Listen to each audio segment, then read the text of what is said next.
Hey guys, how's it going? Pat here, and in today's video, we are going to be putting the frame back together. It's finally all painted and all set, so it's time to begin reassembly.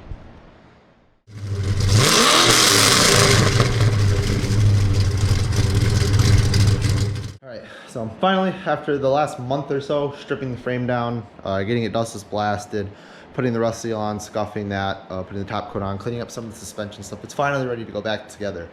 We're going to start with putting the suspension back on.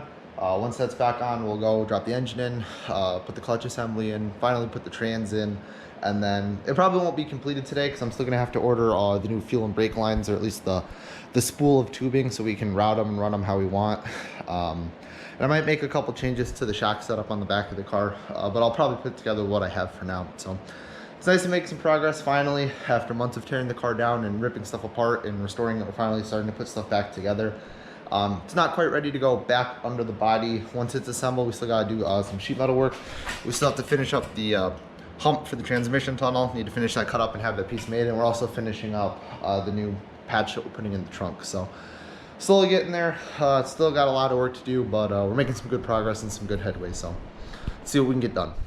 All right, so we're picking this up about a day after the last part of the video. We got a lot of the frame together. The suspension's fully in. Engine's fully in. We're working on putting in the trans right now.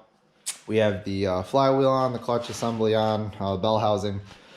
Working on putting in the throwout bearing. It's a unit from Tilton Engineering. I believe it's their 52mm throwout bearing. We have the depth set. I believe you need about 1/8 of an inch from the face of the throwout bearing into the spring fingers on the clutch.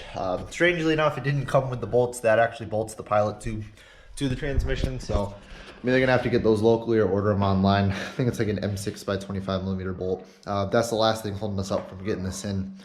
So once that's in, the whole drive line will be in. Just gotta throw the drive shaft in that came in from American Powertrain. Still gotta put the exhaust in.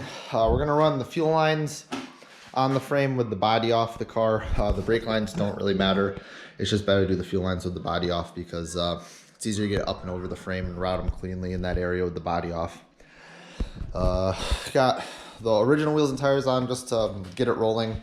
Unfortunately, I don't think we're going to be able to do the forge lines like we originally wanted, just because the lead time is so long that it's 8 weeks for any order you put through. We were going to order the rear two and test fit them on the front, and then order the front, so you're looking at like almost 16 weeks, which is going to put us most of the way through autocross season. So we're going to go with a different brand of with a pre-made wheel.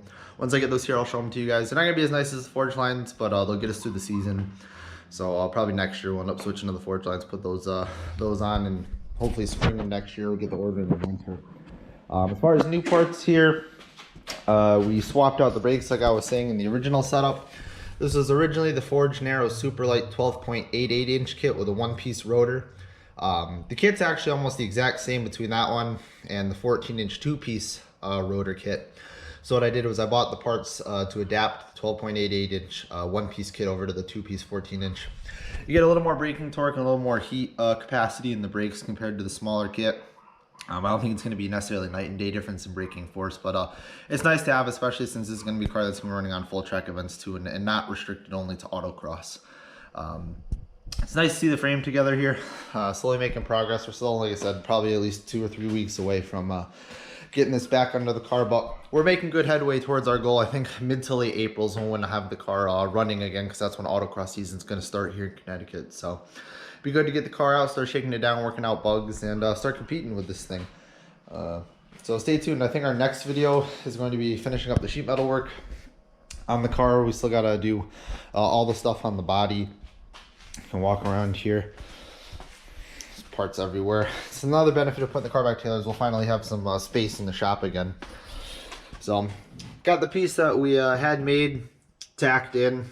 We have most of it in. Still got to actually start finish welding everything and then put in the last piece that goes in the back side here.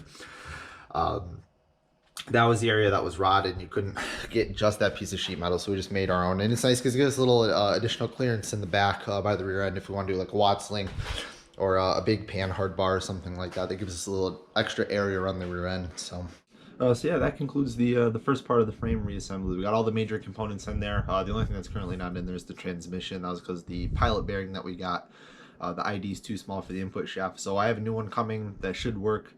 Once we get that in, put the trans in, and then everything is good. So that's all we're going to cover in this video. In the next video, we're going to cover smaller stuff like plumbing in the lines and doing all the small odds and ends of reassembling the frame. This first part was really just to go over the big components, so the engine, the suspension, stuff like that. I'll go a little more in depth on the reassembly in the next video, and then hopefully we'll be moving on to the body. So stay tuned for that. If you liked it, like, comment, subscribe, and stay tuned for more. See you next time.